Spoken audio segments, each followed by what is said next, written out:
আমি সবার বক্তৃতা শুনছিলাম, আসলে আমার বলার খুব বেশি প্রয়োজন নেই, আমার আসলে কাজ করার ব্যাপার। আমি ওই সর্বশেষ বক্তা যেটা বললেন তার সাথে একমত, যে এখানে যারা রাজনীতিবিদ বা বাংলাদেশে যে সমস্ত রাজনৈতিক দল আছেন যারা সামনে ক্ষমতায় আসবেন বলে ধারণা করা যায়, বা সরকারি দলে থাকুক বা বিরোধী দলে থাকুন, তাদেরকে এই আলোচনাটা শোনানোটা জরুরি। কারণ তাদেরকে বুঝতে হবে যে বাংলাদেশে কি ঘটে গেছে এবং এটার বিচার না হলে বাংলাদেশে আবার কি আসতে পারে। এই জিনিসটা তাদেরকে জানানো অসম্ভব জরুরি। আমি মনে করি যে আমাদের উপদেষ্টাদের যেমন জানা দরকার, ঠিক একইভাবে বা তার চেয়ে বেশি তাদের জানা দরকার। কারণ এই উপদেষ্টা পরিষদের মেয়াদ ফেব্রুয়ারির পরে শেষ হবে, তারপরে তারা দেশের দায়িত্ব গ্রহণ করবেন। তারা যদি এইটার গ্র্যাভিটি বুঝতে না পারেন, এইটার ব্যাপারে তারা যদি দায়িত্ব পালন না করেন, তাহলে বাংলাদেশ যে কারণে এত রক্ত দিয়ে বিপ্লবের মাধ্যমে একটা পরিবর্তন আনলো, সেই অর্জনটা ব্যর্থ হয়ে যাওয়ার সমূহ আশঙ্কা আছে। সবার মধ্যেই, সবার আলোচনার থেকেই এক ধরনের ফ্রাস্ট্রেশন বা এক ধরনের আশঙ্কার কথা কিন্তু আছে, যে কোন জায়গাটায় গিয়ে আমরা বাধাগ্রস্ত হচ্ছি। আমরা প্রথম থেকে যেটা বলার চেষ্টা করেছি, যে অপরাধীর পরিচয় শুধুমাত্র সে একজন অপরাধী। তার পরিচয় হতে পারে না যে সে কত বড় সংস্থায় কত বড় অফিসার, কত বড় কর্তা, তার কয়টা স্টার আছে, কয়টা র্যাঙ্ক আছে, কয়টা ফাইল আছে, এগুলো আমাদের কাছে বিবেচ্য বিষয় হওয়া উচিত নয়। এটাই আইনের শাসন এবং সভ্যতার মূল কথা। সেই জন্য আমরা অনুরোধ করব যে এই বিষয়টাকে খুবই স্ট্রংলি পাবলিকলি আনতে হবে, যে যারা অপরাধী তাদের দায় কারোরই গ্রহণ করা উচিত নয়। অপরাধীর পরিচয় শুধুমাত্র অপরাধী। কোনো সংস্থা, কোনো বাহিনী, কোনো এজেন্সি, কোনো দল, কোনো মত, কারোরই তাদের দায়িত্ব নেওয়া উচিত নয়।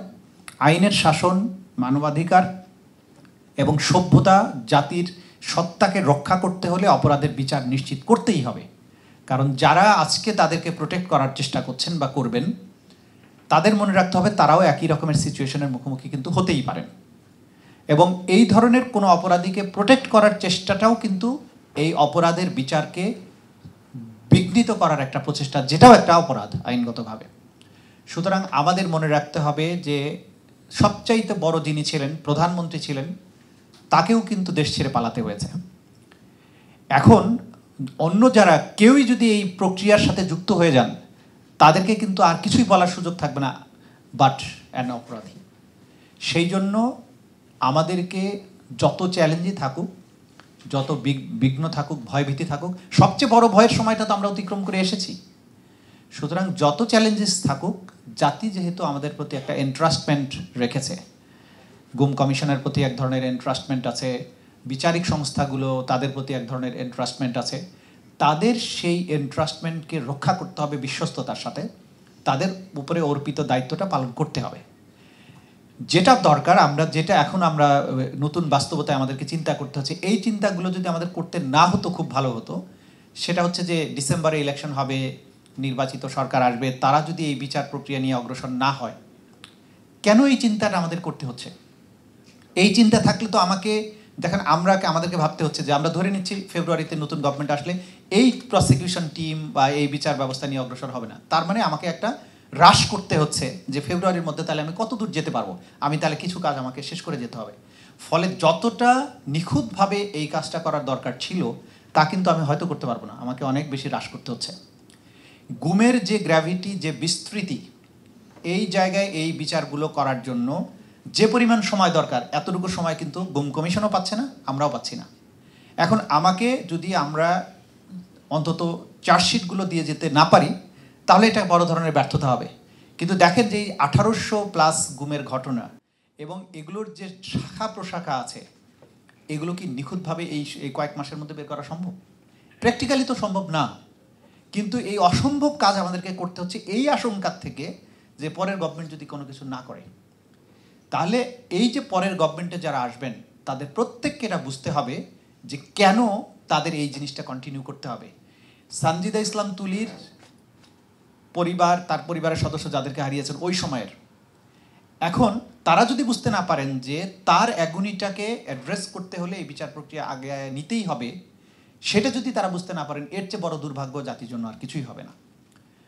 তো আমি খুব লম্বা বক্তৃতা দিব না। আমাদের কথা হচ্ছে যে আমরা যতক্ষণ দায়িত্বে আছি, অথবা আমাদের বিবেক বুদ্ধি কার্যকর যতক্ষণ আছে, আমরা আমাদের বিবেক বুদ্ধি প্রয়োগ করে আইন অনুযায়ী, জাতির এন্ট্রাস্টমেন্ট অনুযায়ী আমরা আমাদের কাজ করে যাব। যত ধরনের বাধাই আসুক, এই বাধা ইনশাল্লাহ আমাদেরকে অন্তত দায়িত্বচ্যুত করতে পারবে না, আমরা এটা করে যাবই। একইভাবে গুম কমিশনও সেটা করে যাচ্ছেন সকল বাধা সত্ত্বেও। কিন্তু আমরা আহ্বান রেখে যাব, এবং যারা গুম পরিবার আছেন, যারা সার্ভাইভার্স আছেন, তারা শক্তভাবে ওই সময় দাঁড়িয়েছেন, ভয় পাননি, এখনও দাঁড়াবেন।